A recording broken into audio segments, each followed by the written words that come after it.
Hi there, I'm Austin with Aces of Average, and today's video is going to be a little bit more of an educational one. I've been wanting to do these kind of videos for a while, so I'm just going to go ahead and hop in to that. This is going to be an introduction to rock climbing or mountaineering gear, how to use them, nomenclature.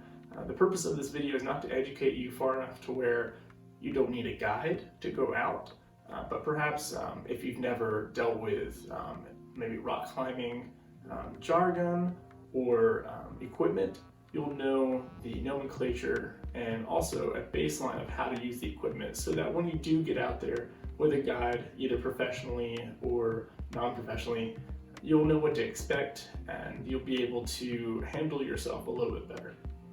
So the first video in this series will be on basic rock climbing. So the reason I want to start here is because a lot of the basics of rock climbing, the techniques, jargon, and equipment, they're relatively the same across mountaineering, caving, rock climbing, even scrambling. Probably hear the car horn going off, sorry about that. All right, so first things first, a rock climbing specific helmet or mountaineering helmet. This one is hard shell, so I use it for caving as well. These are primarily to protect against falling rocks or bumping your head in the case of a cave. And so they don't have a lot of side protection, but they're specifically designed to take top loading or top falling rocks, ice, etc. I'm also going to have a GoPro in mind so you can see better when I start talking about knots and parts of a harness. You'll be able to see that a little better from my perspective. Okay, so now that we have our helmet on, let's go and talk about the basic harness. So again, there are some differences between mountaineering specific harnesses, caving harnesses, but they'll all have the basic same functions. So oftentimes you'll see people with twisted leg loops. Just definitely make sure you don't do that. Make it less comfortable. Okay, make sure your leg loops are tightened if they are adjustable. And you want to make sure when you have your harness on, it's above your hips, and that when it's tight enough to where you can get about 2 to 3 fingers sideways, but it's not going to slide over your hips in case you go upside down. Right? Some buckles are speed buckles, which means you just have to thread it through once. Some are where you have to double back. If you're not sure what kind of harness you have or buckle, your guide or whoever's giving you the harness, ask them. And they'll be able to explain the open or the C if it's closed. They'll be able to explain that. It's very important safety-wise.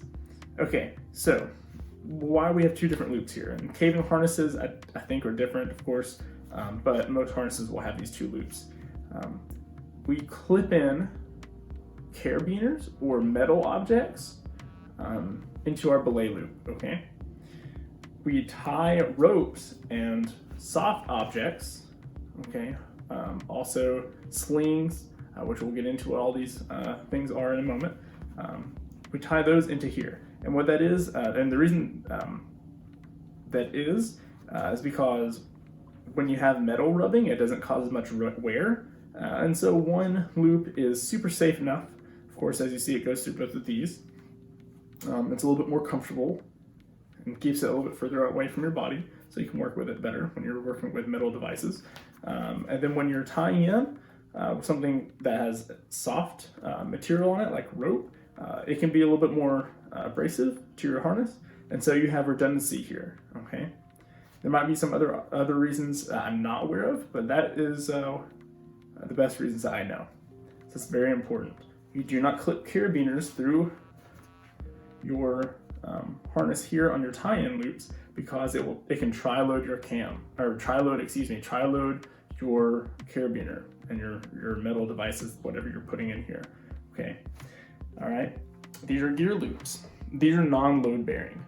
The 2 that I've already talked about, your belay loop and your tie-in points, they're load bearing. They can handle a fall from quite high. I believe these are generally rated, they're rated high enough to where you would break your back in a fall before you would break these. So you're completely safe tying into these.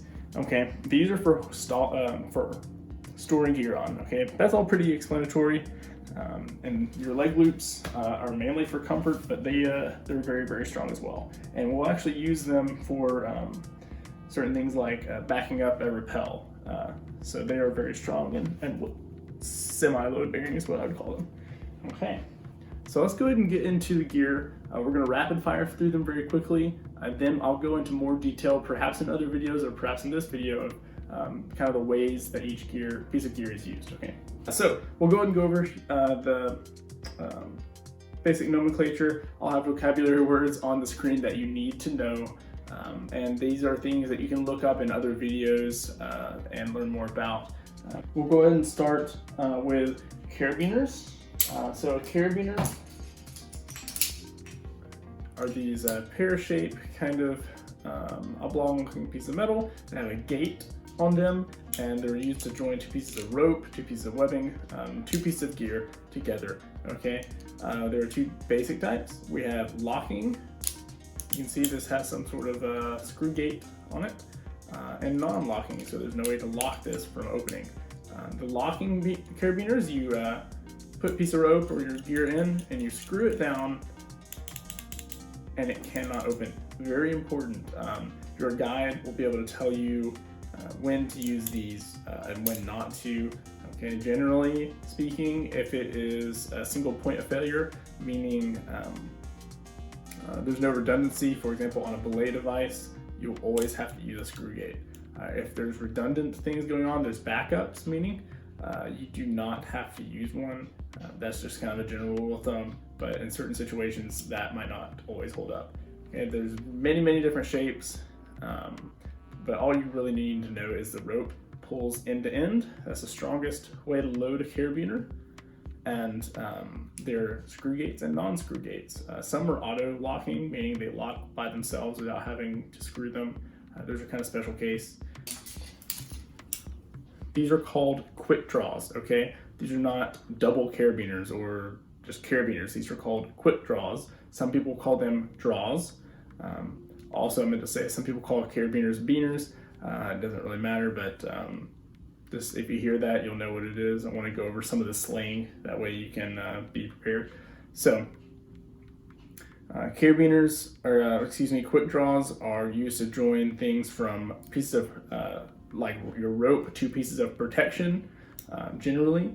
Pieces of protection are also called pro. Pieces of pro, they connect your rope or the climbers to the wall or to the ice or whatever you're climbing on. So they can be bolted into the wall, they can be put in by your guide, but those are all pieces of pro, okay? You connect this to the pro and your rope to this, generally. They have some other uses as well. But again, so now we have quick draws and carabiners. Next, we're gonna go over slings, okay? So this is what's called a sling. This is a yellow nylon sling. They have various sizes you can get, but it's a sewn piece of tubular webbing. That's what that's called. If they're a lot skinnier, they're made out of Dyneema. If they're fat like this, they're made out of nylon. They're both just as strong. They have advantages and disadvantages. You don't need to worry about that. But these are often used to extend anchor points or used as personal anchors to connect yourself after you're done climbing. Again, if we're using something soft like this, where do we put it on our harness? We're not going to clip it to our belay loop. We're going to put it to, or if you were clipping it carabiner wise, it'd be fine, right? We have a carabiner, that's a piece of metal, it can go in our belay loop. If we are using a girth hitch, which is more common than using a carabiner, if we're using a girth hitch, we put it through our tie-in points, okay? So that's what's called a girth hitch. You can see my belay loop is over here. Girth hitch in the tie-in points, okay? So that's a sling. Okay, so now we'll go with something a little bit more technical. These are called ATCs or Belay Devices. This is a Black Diamond ATC. There's many different names depending on what brand you go with, but they're all Belay Devices, okay? What belaying is, if you don't already know, is when, well, I like to describe it in terms of a belayer. A person who is a belayer as you might expect, is belaying. Okay, so what the belayer's job is to let rope go out and rope come in, depending on the climber's needs. So the belayer's generally stationary. The climber is climbing up, and maybe he needs more rope and he needs less rope through this device. And when he falls, he or she falls, you can lock the rope down using this device, and that prevents the climber from falling all the way down to the ground or off the cliff or whatever. So this is a way to control the climber's fall. Okay, I think ATC actually stands for air traffic controller. If I'm just like you would hear in an airplane. So these are always generally on locking carabiners, and they clip into your belay loop because we have a carabiner going in there, and then they'll also be clipped into a piece of rope that will be into here. So belaying as well as rappelling. Okay, those are two key phrases you need to know. Okay, last, before we go over some of the Alpine mountaineering gear, we'll go over Prusix or accessory cord. So I'm gonna clip this guy. So this is accessory cord. I believe this is 6 millimeters thick. There's various thicknesses. I think I have a 7 millimeter down there and an 8, which is a little bit more rare. But these have many uses, especially in rescue situations. Whether or not your guide will give you two of these, I don't know, because they're not very helpful if you don't know how to use them. Okay, if you learn how to use them, you should always have 2 of them, so that way you can ascend the rope or climb the rope with these safely, or you can escape a belay. Meaning if you're belaying and your climber falls and you need to go get help, but you can't lower them, very rare situation, but maybe they're hanging in a crevasse, or maybe they hit their head and you're afraid to lower them due to spine damage or something. You need to know how to escape the system safely without taking them off belay. Okay, and these are used for that as well. Many uses here. Also backing up rappel. So if you don't know how to use them, try to learn. These are called Prusix. Sometimes because of the knot you commonly use, it's a Prusik knot. Okay, so I think that goes over all the basic equipment for rock climbing. Let's get into some of the Alpine equipment, very basic mountaineering equipment.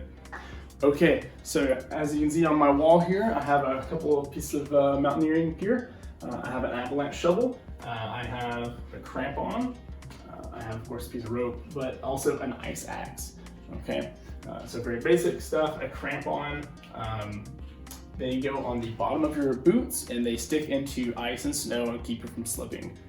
There's also something called micro spikes, which are mini versions of these that use usually a strong form of elastic to stay on your boot. Avalanche shovel, hopefully you never have to use this, but you need to know how. If you are going to be in avalanche country, if you don't worry. If you're not going to be, don't worry about it. You also need to know how to use an avalanche beacon and transceiver as they call them. An ice axe, you'll notice this one is very straight, long, and the head of it is almost perpendicular. That's a mountaineering ice axe. If you're using it for vertical ice climbing, it's going to be called an ice tool. You'll see them more curved and the head will be a lot thinner and more aggressive. And that is all the basic information that you probably will need to know. Now, the purpose of this is, again, not how to use each one of these. I want you to have a list of vocabulary words so that way you can go and look up things about each one of these. I'm not the most experienced in these things, so you can go on YouTube and find very experienced people making videos about each one of these objects. Okay, and that's what I suggest you do. I will go ahead and go into some of the knots on the next video. Again, you might want to watch several videos about each knot, know how to use it, know different ways to tie it. But until you know one way really well, just stick with that one way. Okay, thanks for watching.